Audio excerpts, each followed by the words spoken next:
तब्दीली के साथ बदलते भारत की शान।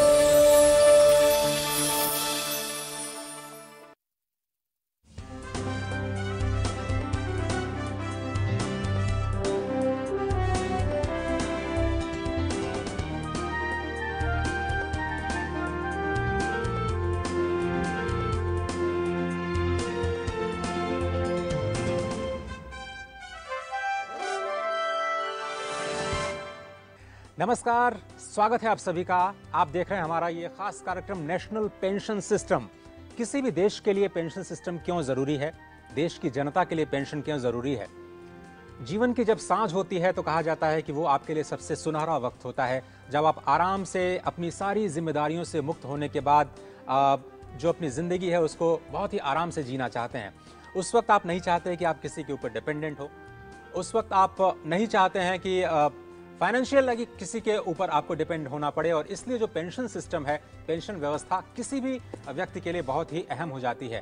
देश में पेंशन प्राप्त करने की क्या कुछ वर्तमान स्थिति है, क्या कुछ विकल्प हैं, उस पर हम चर्चा करेंगे और समझने की कोशिश करेंगे कि नेशनल पेंशन सिस्टम क्यों है इतना अहम देश की अर्थव्यवस्था के लिए और क्यों आपको ऑप्ट करना चाहिए, क्यों आपको चयन करना चाहिए नेशनल पेंशन सिस्टम में इन्वेस्ट करना। इन्वेस्ट आपको कब करना चाहिए और कितना फायदा होगा अगर आप जल्दी नेशनल पेंशन सिस्टम में इन्वेस्ट करना शुरू करते हैं। इन तमाम मुद्दों पर हमारे साथ बातचीत करने के लिए आज बहुत ही खास मेहमान है। पीएफआरडीए जो कि रेगुलेटर है पेंशन का, उसके जो चेयरमैन है सुप्रतिम बंदोपाध्याय जी, दिल्ली स्टूडियो में आपको बहुत बहुत धन्यवाद सर वक्त निकालने के लिए।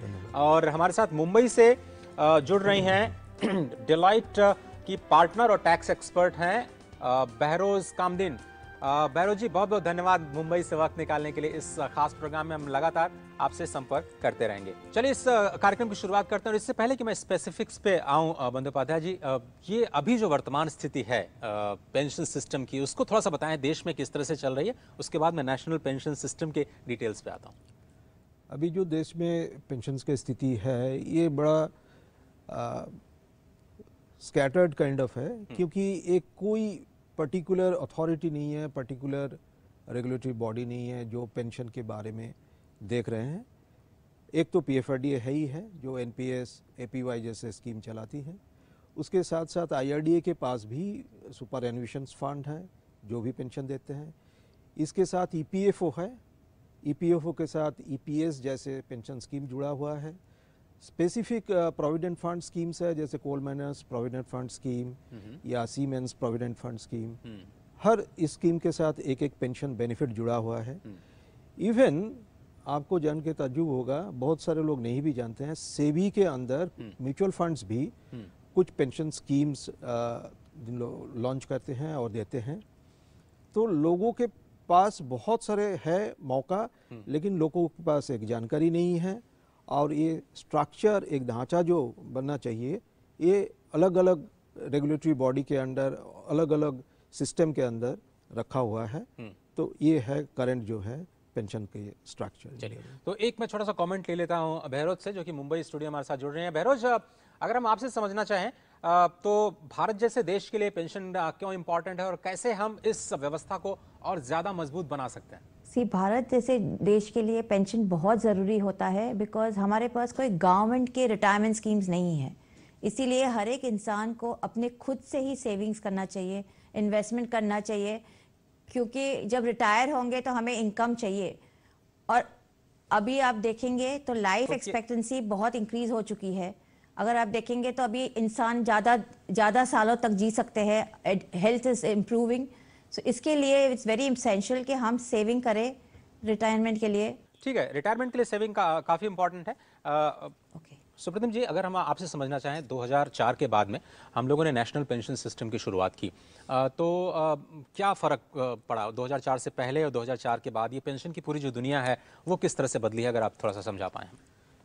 2004 के पहले जो सिस्टम था हमारे यहाँ पेंशन के, स्पेशली अगर हम गवर्नमेंट पेंशन के बारे में बात करें, गवर्नमेंट एम्प्लॉयज़ के पेंशन के लिए बात करें, 2004 के पहले जो सिस्टम था उसको हम लोग कह सकते हैं टेक्निकल टर्म्स में defined benefit pension scheme, dB scheme कहते हैं।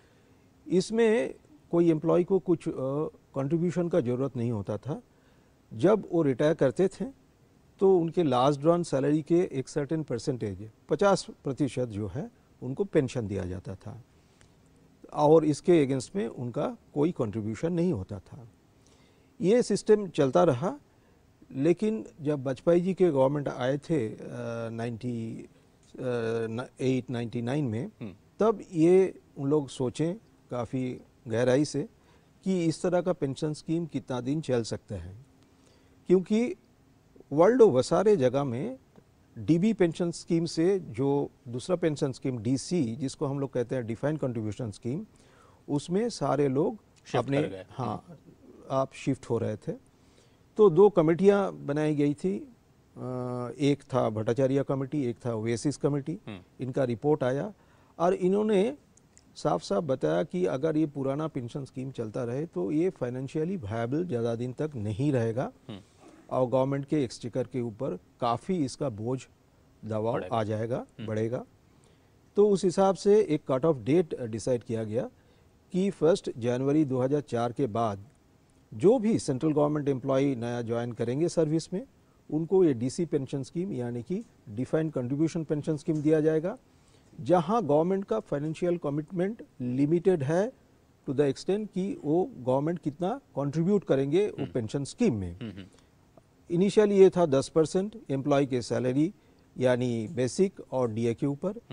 1 अप्रैल 2019 से सेंट्रल गवर्नमेंट ने इसको बढ़ा के 14% किया है जी। कुछ स्टेट गवर्नमेंट जैसे 7-8 स्टेट गवर्नमेंट इसको 14% वो खुद भी देना चालू किए, जबकि एम्प्लॉय का कंट्रीब्यूशन उसके अगेंस्ट में 10% आता है। ओके। तो इस स्कीम में क्या फ़र्क क्या है कि जितना पैसा एक्यूमुलेट होगा, इकट्ठा होगा रिटायरमेंट के टाइम में, उस पैसा से उनको एन्युइटी यानी एक लाइफ लॉन्ग पेंशन दिया जाएगा। तो जितना कंट्रीब्यूशन, अभी मैं केवल सरकारी कर्मचारियों की बात कर रहा हूं, जिसके लिए आपने 2004 के बाद जो आपने कहा कि डिफाइंड कंट्रीब्यूशन जो सिस्टम है उसकी शुरुआत की, तो उसमें सरकार का जो कंट्रीब्यूशन है क्या उसको मैच करना कर्मचारी के लिए ज़रूरी है? और अगर कर्मचारी चाहता है कि वो और ज़्यादा कंट्रीब्यूट करे अपने पेंशन कॉर्पस के लिए, तो क्या उसकी व्यवस्था है? अजय जी, ये आपने बहुत ही अच्छा प्रश्न पूछा है। लोग सोचते हैं कि हमको सिर्फ मैच करने से ही काफ़ी हो जाएगा, लेकिन अगर वो चाहते हैं वो अपने तरफ से अपने हिस्से का कंट्रीब्यूशन अगर जो 10% है उसको बढ़ा के वो दे भी सकते हैं, उससे ज़्यादा भी दे सकते हैं। ये हो सकता है कि 10% से ज़्यादा वो दे, उसमें उनको टैक्स बेनिफिट नहीं मिलेगा, लेकिन ये अल्टीमेटली उनका रिटायरमेंट बेनिफिट है, रिटायरमेंट सोल्यूशन है, रिटायरमेंट के बाद रेगुलर इनकम का एक जरिया है। तो इस हिसाब से अगर देखा जाए तो कभी भी वो चाहते हैं तो उससे ज़्यादा भी जो उनका मिनिमम रिक्वायरमेंट 10%, उससे ज़्यादा भी वो कंट्रीब्यूट कर सकते हैं। तो अब एनपीएस के एक तरह से देखें तो देश में 2 तरह के सब्सक्राइबर हुए। एक तो जो सरकारी कर्मचारी हैं जो कि केंद्र सरकार के कर्मचारी हैं, और आपने एक चीज़ ये भी कही कि जो राज्य सरकारें हैं उन्होंने भी मैच करना शुरू किया केंद्र सरकार के साथ में। मुझे लगता है कि जो पीएसयूज़ हैं वो भी अगर मैं गलत नहीं हूँ तो उस तरह की जो स्कीम है उस पर काम कर रहे होंगे। अब मैं ये समझना चाहता हूँ कि जब सरकारी कर्मचारी और जो कि सरकारी सेवा में नहीं है, क्या उसके लिए भी नेशनल पेंशन सिस्टम है कि वो जाकर के पेंशन का फ़ायदा उठा सकते हैं और पेंशन पाने के लिए आपको सरकारी नौकरी की ज़रूरत नहीं होगी? हाँ, एक्चुअली 2004 में तो ये शुरू हुआ सेंट्रल गवर्नमेंट कर्मचारी के साथ। उसके बाद सारे स्टेट गवर्नमेंट, 1-2 स्टेट गवर्नमेंट छोड़ के बाकी सारे स्टेट गवर्नमेंट अभी एनपीएस अपना लिया। State autonomous bodies, central autonomous bodies बहुत सारे एनपीएस को अपनाए हैं। और उसके बाद 2009 से हम लोग रिटेल कस्टमर जैसे हम लोग भी आज एनपीएस में ज्वाइन कर सकते हैं अपने हिसाब से। हाँ, उसमें चूंकि कोई एम्प्लॉयर का कंट्रीब्यूशन नहीं रहेगा, अपने आप से आप कंट्रीब्यूट कर सकते हैं, करके अपना कॉर्पस बना सकते हैं। इसके बाद कॉरपोरेट्स को के लिए भी ये खुला गया है। कॉरपोरेट कभी कभी ऐसा होता है कि कॉरपोरेट खुद अपने एम्प्लॉय के लिए कंट्रीब्यूट करते हैं और एम्प्लॉय भी उसके मैचिंग कंट्रीब्यूशन करते हैं। कभी कभी कॉर्पोरेट अपना रजिस्ट्रेशन लेते हैं लेकिन ये वॉलंटरी कर देते हैं अपने एम्प्लॉयज़ के लिए। जो ज्वाइन करना चाहते हैं वो ज्वाइन कर सकते हैं और उसके साथ कोई एम्प्लॉयर का कमिटमेंट नहीं रहेगा। दोनों तरह से ये चल रहा है। तो आगे जाते हुए अगर हम देखें तो एनपीएस सिस्टम कितना इम्पॉर्टेंट है, अगर हम समझना चाहें कि अगर कोई इस ऑप्शन को लेता है, एनपीएस में इन्वेस्टमेंट करता है, तो उसके लिए क्या बेनिफिट्स हैं, क्यों उसके लिए फ़ायदेमंद है, हम कैसे उसको एनकरेज करें इस एनपीएस सिस्टम को अपनाने के लिए? अभी जैसे पहले ही वेरोज मैडम बताई थी कि आज एक रिटायरमेंट बेनिफिट सबके लिए इम्पोर्टेंट है, दो तीन चीज के लिए। एक जो देखना पड़ेगा, पहले एक इनफॉर्मल सिस्टम था पोस्ट रिटायरमेंट, वो था अपना joint family. Joint family system में क्या होता था, रिटायरमेंट के बाद भी कहीं ना कहीं से फाइनेंशियल सपोर्ट मिल जाता था। लेकिन आज अगर आप देखेंगे ये ज्वाइंट फैमिली सिस्टम कम्प्लीटली बिखर चुका है, ये है नहीं, ये इनफॉर्मल सपोर्ट चला गया। तो फॉर्मल सपोर्ट के जरिए एक ही है, वो है कि अपने आप जो है इसके लिए व्यवस्था कीजिए, आज से ही व्यवस्था कीजिए, ताकि जो है रिटायरमेंट के बाद आपके दिन अच्छा गुजर सकते हैं। दूसरा चीज़ जो है, लोग जो नहीं समझते हैं आज कि लॉन्जिविटी, जो लोग इवन रिटायरमेंट के बाद, हमारे पास जो आंकड़ा है वो आंकड़ा कहते हैं कि 60 साल के बाद इंडिया में ऑन एन एवरेज आज लोग 18 साल तक जी रहे हैं। जी जी। हाँ, ये पहले से काफ़ी मतलब बढ़ गया है। लेकिन longevity is also a risk. अगर हमारे पास उस 18-20 साल काटने के लिए उसका कोई फाइनेंशियल संस्थान नहीं है तो ये बड़ा रिस्क होता है। और तीसरा क्या है, मेडिकल साइंसेस बहुत इम्प्रूव हुआ है, अच्छा ट्रीटमेंट मिल रहा है, सब कुछ हो रहा है, लेकिन मेडिकल कॉस्ट बहुत बढ़ चुका है जिसके ऊपर लोगों का कोई कंट्रोल नहीं है। इसलिए पोस्ट रिटायरमेंट लाइफ हम अपने सर उठा के जी सकते हैं। इसके लिए पहले से ही अपना जो है व्यवस्था करना चाहिए और एक रिटायरमेंट सोल्यूशन ढूंढना चाहिए, जिसके लिए आई फील कि एनपीएस का कोई भी कॉम्पिटिटर आज नहीं है, क्योंकि इसमें फ्लेक्सिबिलिटी है, ये बहुत ही कॉस्ट इफेक्टिव है। मैं आपको बताऊंगा कि ये जो है वर्ल्ड ओवर हम लोग ने IOPS मतलब international organisation of pension supervisors के साथ चेक किए हैं, शायद ये वर्ल्ड में सबसे कॉस्ट इफेक्टिव पेंशन स्कीम है। और जो चीज़ सबसे कॉस्ट इफेक्टिव होता है उसका बेनिफिट अल्टीमेटली ट्रांसफर होता है कस्टमर जो है उसके लिए।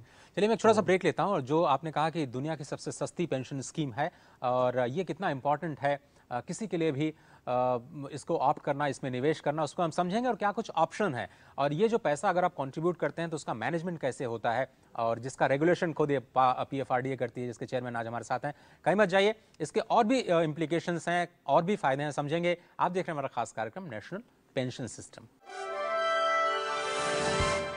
बुढ़ापे को सुरक्षित किया है। अगर नहीं तो एनपीएस में निवेश करके आप रिटायरमेंट के बाद अपनी पेंशन सुनिश्चित कराएं। इस स्कीम में 18 से 65 साल का कोई भी भारतीय नागरिक पेंशन का लाभ उठाने के लिए शामिल हो सकता है।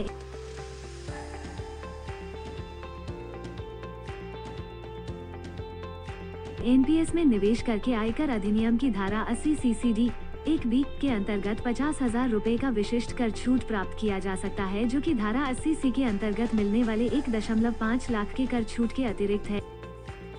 अभी रजिस्टर करने के लिए अपने नजदीकी बैंक शाखा से संपर्क करें या PFRDA कॉल सेंटर 1800-110-708 पर कॉल करें।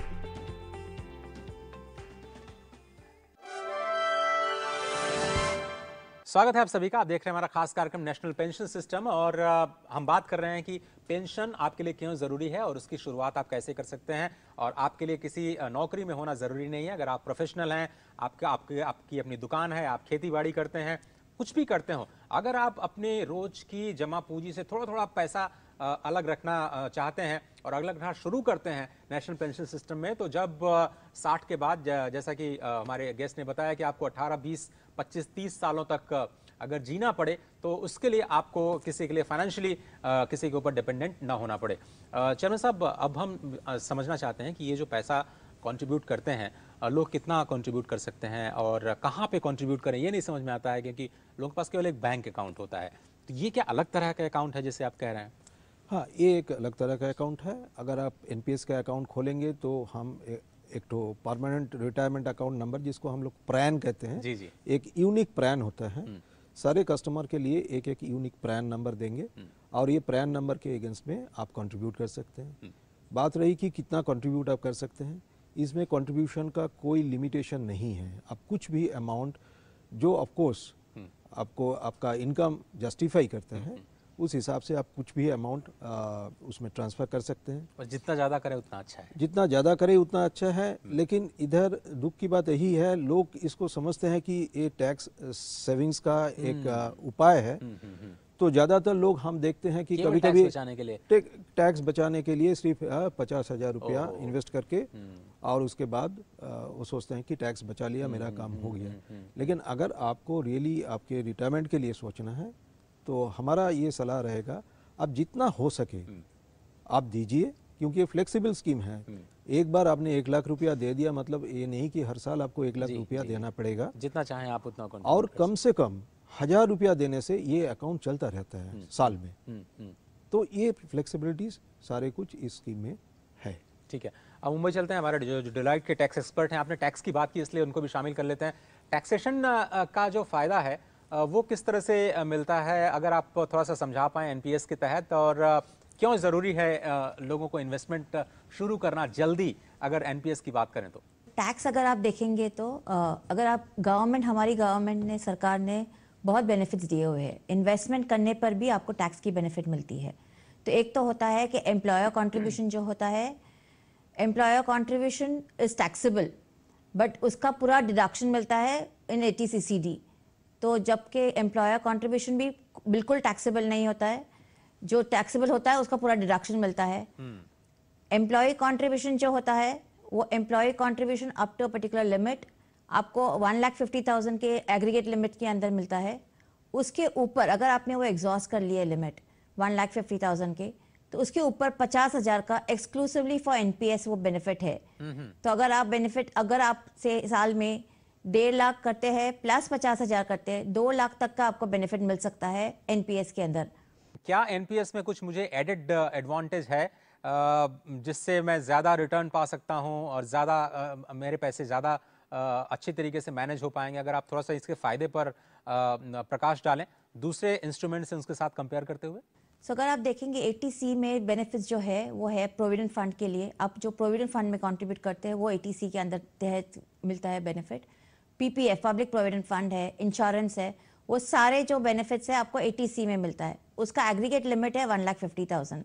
मगर अगर आप NPS में एडिशनल करते हैं 50,000 उसके ऊपर से, तो वो 50,000 के लिए आपको बेनिफिट मिलता है एडिशनली। और अगर आप देखोगे आप 34% टैक्स ब्रैकेट में अगर होंगे तो आप 34% ऑफ 50,000 17,000 रुपया आपको इमीडिएट टैक्स बेनिफिट मिलता है। और वो जो आप इन्वेस्ट कर रहे हो उसके ऊपर रिटर्न्स अलग से है। अगर आप रिटर्न्स के बारे में देखेंगे, mister Bandopadhyay will of course speak उसके ऊपर, बट अभी एवरेज रिटर्न्स जो मिल रहे हैं PPF एंड PF में वो अराउंड 7.5% 8% है। जबकि आप NPS के रिटर्न्स देखोगे तो अराउंड 10% रिटर्न्स मिल रहे। तो आपको जो रिटर्न्स NPS के मिल रहे हैं वो मच बेटर है as compare to PPF and PF। अगर आप कॉस्ट देखेंगे, आपका कॉस्ट म्यूचुअल फंड में आप इन्वेस्ट करोगे तो अराउंड 2% तो आपका कॉस्ट लेता ही है, एडमिनिस्ट्रेटिव चार्जेस जो होते हैं। बट अगर कॉस्ट आप अगर NPS के देखोगे, cost of investment is very less. So अगर आप देखो कॉस्ट और रिटर्न ऑन इन्वेस्टमेंट्स, अभी NPS is much better than other securities. चलिए, ये आपने काफ़ी इंपॉर्टेंट चीज़ कही कि जो कॉस्ट है और रिटर्न दोनों को ही लिहाज से ये जो NPS है वो बेटर है। और इसलिए जिस तरह से बंदोपाध्याय साहब ने कहा कि आपको केवल 50,000 रुपये जो टैक्स बेनिफिट है केवल उसके बारे में नहीं सोचना चाहिए, बड़ा कॉर्पस बनाना चाहिए, कोशिश करनी चाहिए कि अपनी बचत का एक बड़ा हिस्सा NPS में डालें। सर, लेकिन ये जो NPS है उसको उसका रेगुलेशन आप लोग क्या करते हैं? आप किसको रेगुलेट करते हैं? और वो जो पैसा है उसको मैनेज कौन करता है? और ये जो रिटर्न बता रही हैं हमारी जो एक्सपर्ट हैं वो कहाँ से जनरेट होता है? हाँ, अभी जो हमारा रेगुलेशन का पार्ट आपने जो पूछा, हम बहुत सारे एंटिटी को इसमें शामिल किए हैं और हर एक एंटिटी वो अपना अपना काम करते रहते हैं। जैसे हमारे पेंशन फंड मैनेजर्स हैं, जैसे आप रिटर्न के बारे में पूछें, हमारे पेंशन फंड मैनेजर्स हैं, हम लोग उनको लाइसेंस देते हैं। आज जैसे हमारे पास 7 ऐसे पेंशन फंड मैनेजर काम कर रहे हैं और उनके जो है उनके पास जो पैसा जाता है हम लोग भेजते हैं। पैसा कैसे जाता है? पैसा ऐसे जाता है कि हमने पर्टिकुलर सपोज एक पेंशन फंड को चूज किया है, पैसा उनके पास ही जाएगा। बिल्कुल। और उसके बाद हमको डिसाइड करना पड़ेगा कि हम कौन सा फंड में, इक्विटी फंड में कितना डालेंगे, गवर्नमेंट सिक्योरिटी फंड में कितना डालेंगे, कॉर्पोरेट बॉन्ड फंड में कितना डालेंगे, उस हिसाब से वो पैसा जाएगा और उस हिसाब से ही वो पैसा वो इन्वेस्ट करते रहेंगे। इन्वेस्टमेंट का भी गाइडलाइन है और उस हिसाब से वहाँ से रिटर्न जनरेट होता है। और ये एकदम म्यूचुअल फंड जैसे उस हिसाब से हम लोग इन्वेस्ट करते हैं। हर दिन के एंड में हर एक एसेट का वैल्यूएशन निकाला जाता है और हर कस्टमर को बोला जाता है कि आपके पास आज के दिन ख़त्म होने तक इतना यूनिट है और पर यूनिट का वैल्यू इतना है। तो कोई भी कस्टमर अपना यूनिट वैल्यू देख सकते हैं और वो उसको कंपेयर कर सकते हैं कि भाई कल से हमारा फंड कितना ग्रोथ हुआ। तो इस हिसाब से होता रहता है। जैसे आपके सेंट्रल रिकॉर्ड कीपिंग एजेंसी है, इसके पास जो है कस्टमर डेटा रहता है। फंड मैनेजर फंड मैनेज करेंगे लेकिन उसके पास कस्टमर का डेटा नहीं जाएगा। कस्टमर डेटा, कस्टमर अकाउंट पूरा मैनेज होगा CRA के तहत। हमारे डिस्ट्रीब्यूशन चैनल है पॉइंट ऑफ प्रेजेंस, वो कस्टमर को लेके आएंगे। तो हर इंटरमीडिएट को, ऐसे 6-7 इंटरमीडिएरी है जो अपना अपना काम करता रहता है। इसको कहते हैं हम लोग अनबंडल्ड स्ट्रक्चर। और इस हिसाब से फायदा एक है कि हर एक इंटरमीडिएट के पास एक एक काम है, उसको रेगुलेट करना भी आसान है। और दूसरा है इसके जरिए जो है कॉस्ट हम लोग बहुत कम रख पाए हैं। कॉस्ट काफ़ी कम रख पाए हैं, जो कॉन्फ्लिक्ट ऑफ इंटरेस्ट है वो भी नहीं होता है इस तरह से। हाँ। वो जो रेगुलेशन है उसमें काफ़ी इंपॉर्टेंट होता है। लेकिन अब ये सवाल उठता है कि ये जो फंड मैनेजमेंट कंपनियां हैं वो क्या इस पैसे को आप चाहें तो शेयर मार्केट में लगा सकती हैं, अगर आप चाहें तो गवर्नमेंट डेट में लगा सकती हैं, और आप चाहें तो मिक्स लगा सकती हैं, आपने ये कहा? हाँ, एक्चुअली ये कस्टमर का चॉइस होता है, सब्सक्राइबर का चॉइस होता है। अगर सब्सक्राइबर चाहेंगे, अगर वो एज कम है, वो ज़्यादा रिस्क ले सकते हैं। कुछ कस्टमर चाहते हैं कि हम ज़्यादा इक्विटी में इन्वेस्ट करें, तो हम लोग इक्विटी में इन्वेस्टमेंट का चॉइस 75% तक रखे हैं कि ज़्यादा से ज़्यादा आप 75% इक्विटी में इन्वेस्ट कर सकते हैं। ये मैं रिटेल कस्टमर का बात कर रहा हूँ। ये लेकिन गवर्नमेंट कस्टमर्स के लिए एप्लीकेबल नहीं है। गवर्नमेंट पहले से ही एक इन्वेस्टमेंट का जो है पैटर्न हम लोग को बता दिया था, जिसमें ज़्यादा से ज़्यादा 15% तक इक्विटी में दिया जा सकता है, बाकी जो है गवर्नमेंट सिक्योरिटी या कॉर्पोरेट डेट में रहेगा। अप्रैल 19 के बाद सेंट्रल गवर्नमेंट ने ये पैटर्न को थोड़ा रिलैक्स किया और सेंट्रल गवर्नमेंट एम्प्लॉयज़ को भी अगर वो चाहें तो 50% तक इक्विटी में इन्वेस्ट करने का इजाज़त दिया है। लेकिन हमारा आंकड़ा जो कहता है बहुत कम लोग इसको इस्तेमाल कर रहे हैं सेंट्रल गवर्नमेंट एम्प्लॉयज़ या स्टेट गवर्नमेंट एम्प्लॉयज़ में। ज़्यादातर लोग वो जो 15% इक्विटी वहीं तक उनका इक्विटी एक्सपोजर सीमित रखा है। सर, मैं एक छोटा सा और ब्रेक लेता हूं और उसके बाद जो रिटर्न की बात है, अब मैं समझूंगा आपसे कि अलग अलग क्लास में कितना रिटर्न है। एक छोटा सा ब्रेक, आप कहीं मत जाइए, आप देख रहे हैं हमारा खास कार्यक्रम नेशनल पेंशन सिस्टम। क्या आपने अपने बुढ़ापे को सुरक्षित किया है? अगर नहीं तो एनपीएस में निवेश करके आप रिटायरमेंट के बाद अपनी पेंशन सुनिश्चित कराएं। इस स्कीम में 18 से 65 साल का कोई भी भारतीय नागरिक पेंशन का लाभ उठाने के लिए शामिल हो सकता है।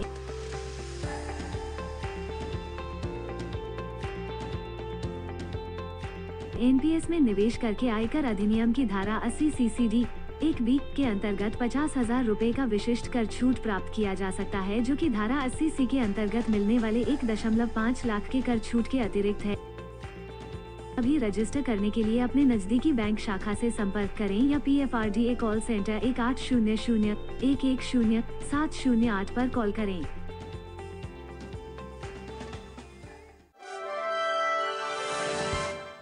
स्वागत है आप सभी का। आप देख रहे हैं हमारा खास कार्यक्रम नेशनल पेंशन सिस्टम। हम बात कर रहे हैं कि एनपीएस में इन्वेस्टमेंट करना क्यों जरूरी है। मुंबई से मिस बहरोज, जो कि डेलॉयट के टैक्स एक्सपर्ट और पार्टनर हैं, वो हमारे साथ जुड़ी हुई हैं। मिस बहरोज, अगर हम आपसे समझना चाहें कि जब हम पैसा मान लीजिए लगा देते हैं, हमारा एक कॉर्पस बन जाता है, तो 60 साल के बाद हमें क्या करना होगा पेंशन पाने के लिए? अगर मान लीजिए किसी ने 1 करोड़ रुपए जमा किया है और उससे पेंशन कैसे पा सकते हैं, कितना पेंशन मिलेगा? थोड़ा सा अगर आप फिगर्स हमें बता पाएं प्लीज। तो अगर आप देखेंगे ऑन मेच्योरिटी, अगर 60 इयर्स पे रिटायरमेंट पे अगर आपको पैसा मिल रहा है तो टैक्स में 60% जो मिलेगा वो टैक्स फ्री है, तो उसके ऊपर आपको टैक्स नहीं पे करना है। 40% कंपल्सरीली आपको एक एन्युटी पॉलिसी लेना पड़ेगा, और जो एन्युटी पॉलिसी आप ले रहे हैं 40%, उसमें से जो भी एन्युटी आपको मिलेंगे वो annuity will be fully taxable. 60% जो आपको मिल रहा है आप कहीं भी इन्वेस्ट कर सकते हैं, तभी फिक्स डिपॉजिट ले सकते हैं या इंश्योरेंस पॉलिसी ले सकते हैं या म्यूचुअल फंड्स, इक्विटी, किसी भी चीज़ में इन्वेस्टमेंट कर सकते हैं। तो आपको 100% जो पूरा मिल रहा है it's not taxable at all. और अगर डेथ हो जाता है उसके पहले ही, तो that on death also the amount जो भी मिलता है वो बिल्कुल टैक्सेबल नहीं होता है। ओके। तो अगर हम ये जो पेंशन है जो आपको 60 साल के बाद मिलेगी, वो क्या लाइफ लॉन्ग मिलेगी? और जो पहले सिस्टम ये था कि आपके डेथ के बाद आपके फैमिली को भी पेंशन मिलती रहेगी, तो क्या ये व्यवस्था है एनपीएस में? अगर आप देखेंगे एन्युटी पॉलिसीज जो लेनी होती है, 40% जो आपको मिलता है उसमें से आपको एक एन्युटी पॉलिसी लेनी होती है। और 7 तरह के एन्युटी पॉलिसीज है प्रेजेंटली, अलग अलग किस्म के एन्युटी पॉलिसीज है जिसमें डिपेंडिंग के क्या आपको चाहिए। एक होता है रिटर्न ऑन कैपिटल, तो जैसे आप ले रहे हो एन्युटी पॉलिसी, वो आपके डेथ के बाद आपके नॉमिनी को मिलता है, या तो आप उसके ऊपर विदाउट रिटर्न ऑफ कैपिटल होता है जिसके ऊपर एन्युटी आपको लाइफ लॉन्ग मिलती है। सो जैसे एन्युटी पॉलिसीज आप लेंगे वैसे आपको एन्युटी मिलेगी, but till the person dies he can get annuity. चलिए, अब मतलब बात है जी, अब हम थोड़ा सा रिटर्न समझने की कोशिश करते हैं। आपने जो अलग अलग क्लास बताई, क्या उसमें अलग अलग रिटर्न्स मिलते हैं और लोगों को किस ऑप्शन में जाना चाहिए? अगर हम नॉर्मली देखें, कोई यंग है, चाहता है कि हम प्लान करें अपने पेंशन के लिए। जो यंग है उनके लिए तो हमारा जो सजेशन रहेगा कि थोड़ा अगर वो रिस्क लेने के लिए तैयार है, क्योंकि अब यंग होने से ही उनका रिस्क एपेटाइट ज़्यादा होगा ऐसा नहीं है। बिल्कुल, क्योंकि उनके फैमिली सिचुएशन के ऊपर ये डिपेंडेंट है। तो अगर वो रिस्क लेने के लिए तैयार है तो हमारा सजेशन रहेगा कि भाई आप थोड़ा ज़्यादा इक्विटी में डालिए, क्योंकि अभी 12 साल का हमारा इक्विटी रिटर्न का जो ट्रैक रिकॉर्ड है, लेटेस्ट जो हमने 18 फरवरी को निकाला था, उसमें देखा कि 12 साल में जो कंपाउंडेड एनुअल ग्रोथ रेट है इक्विटी फंड में वो 12.6% है। जबकि डेट फंड्स में अगर वो प्योर गवर्नमेंट सिक्योरिटी में लेते हैं तो करीब 9.7% है, जबकि कॉर्पोरेट बॉन्ड फंड में 10% के आसपास है। तो अपने चॉइस के हिसाब से आप ले सकते हैं, लेकिन आपने जैसे पूछा कि अगर उनके उम्र कम हो तो हम उनको बोलेंगे कि भाई आप थोड़ा इक्विटी में ज़्यादा डालिए, क्योंकि ये भी आपके ऑप्शन हैं। अगर आज आपने 50% इक्विटी में डाला और आप देख रहे हो कि इक्विटी फंड आपका अच्छा परफॉर्म नहीं कर रहा है, जबकि डेट फंड आप अच्छा परफॉर्म कर रहे हैं, अब कभी भी अपने ऑप्शन चेंज करके ये एलोकेशन आप चेंज कर सकते हैं। अच्छा, मतलब आप प्रोडक्ट में भी शिफ्ट कर सकते हैं। मुझे लगता है कि आप प्रोडक्ट में भी शिफ्ट कर सकते हैं। आप फंड मैनेजर को भी अगर शिफ्ट कर सकते हैं, अगर मान लीजिए वो अच्छा रिटर्न नहीं दे रहे हैं तो। प्रोडक्ट में अगर आप जिसको हम एसेट एलोकेशन कहते हैं, वो साल में 2 बार आप शिफ्ट कर सकते हैं, और फंड मैनेजर को आप साल में 1 बार शिफ्ट कर सकते हैं। अब इसके लिए कोई कॉस्ट नहीं है, कुछ नहीं है, और very seamless and smooth process. आप अपने इवन ऑनलाइन सिस्टम से भी आप जाके इसको चेंज करा सकते हैं। तो ये कैसे, जो आपने ऑनलाइन की बात की, तो ये कैसे अकाउंट खोलना, उसको ट्रैक करना, इन्वेस्टमेंट करना, ये सब क्या हम आसानी से कर सकते हैं? और जो टायर 2 टायर 3 सिटीज़ हैं वहाँ पे लोग क्या आसानी से एनपीएस को कर पाएंगे? हाँ, क्योंकि आज जो है स्मार्टफोन सबके पास है, और स्मार्टफोन के जरिए जो है आप अगर एनपीएस ऐप डाउनलोड कर लेते हैं, ये iOS एंड्रॉयड दोनों में ही अवेलेबल है, आप डाउनलोड कर लीजिए और उसके थ्रू आप देखिएगा, आप ना केवल अकाउंट खोल सकते हैं, उसके साथ आप कंट्रीब्यूट कर सकते हैं, आप आपके ऑप्शंस चेंज कर सकते हैं, बहुत कुछ कर सकते हैं। और रेगुलर जो है आप अपने फंड को ट्रैक कर सकते हैं कि परफॉर्मेंस कैसा रहा। मिस बहरोज, मेरा आपसे अंतिम सवाल इस कार्यक्रम में, जो दूसरे पेंशन प्रोडक्ट्स हैं बाजार में और एनपीएस, उनको आप कैसे कंपेयर करती हैं? और क्या एनपीएस वाकई एक आम आदमी के लिए काफ़ी इंपॉर्टेंट एसेट क्लास है जहां इन्वेस्ट कर सकते हैं? अगर आप दूसरे पेंशन प्रोडक्ट्स देखेंगे, और मैं अपना खुद का एक्सपीरियंस बताना चाहती हूँ, जहाँ पे मैं काम कर रही थी, आई वर्क फॉर 8 ईयर्स, 8 साल तक काम किया, और एम्प्लॉयर कंट्रीब्यूशन कर रहे थे वो पेंशन अकाउंट में। मगर उसके अंदर अगर आप देखोगे उस पेंशन फंड में रिक्वायरमेंट था कि 10 साल तक आपको काम करना चाहिए, उसके बाद ही you will become eligible for getting pension on retirement. So I lost my contribution completely, employer contribution lapse हो गया, मुझे नहीं मिला। अगर आप एनपीएस देखोगे उसके कंपैरिजन में, NPS very clearly says that it is an account for the individual, वो इंडिविजुअल के साथ चलता है। So even when I move employment, जबकि मैं एक ऑफिस से दूसरे ऑफिस में जा रही हूँ, या मैं ऑफिस करती नहीं हूँ, मैंने ब्रेक ले लिया, काम नहीं कर रही हूँ, या अपना खुद का काम कर रही हूँ, मैं अकाउंट मेरे साथ रहेगा, which is very important to understand कि मेरा जो कंट्रीब्यूशन होता है इट डजंट लैप्स और वो कंटिन्यू होता है। वो बहुत इंपॉर्टेंट होता है एनपीएस के लिए, एंड वो कहीं और दूसरे पेंशन अकाउंट्स में वो नहीं मिलता है। चलिए मिस बेरोज, बहुत धन्यवाद मुंबई से हमारे साथ इस प्रोग्राम में जुड़ने के लिए खास तौर पर। और बंदोपाध्याय जी, चलते चलते पीएफआरडीओ को और ज़्यादा स्मार्ट बनाने के लिए, नए ज़माने के साथ जोड़ने के लिए आपके क्या कुछ प्लान्स हैं? अगर आप बता पाएँ कि अभी आप कितना एसेट मैनेज कर पा रहे हैं?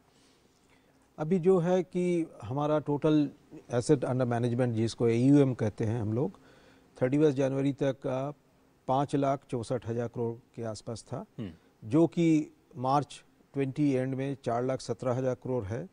और देखेंगे तो इसमें करीब करीब 35% से भी थोड़ा ज़्यादा ग्रोथ हुआ है इसके दौरान। अब जानते हैं लास्ट ईयर कोरोना के चलते कितना चैलेंजिंग था, लेकिन इसके बावजूद भी लोग आए, कंट्रीब्यूट किए, हमारे फंड मैनेजर्स भी अच्छा फंड मैनेजमेंट किए, तो कि जाके इसको जो है 35% ग्रोथ तक पहुंचा दिए हैं अभी तक।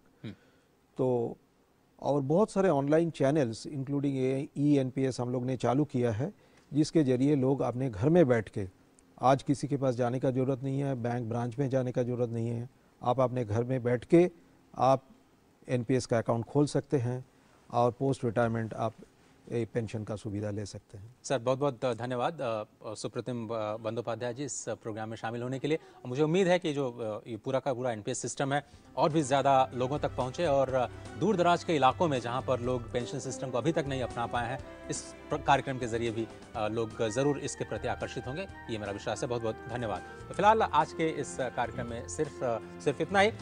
मुझे और मेरी पूरी टीम को दीजिए इजाज़त। नमस्कार।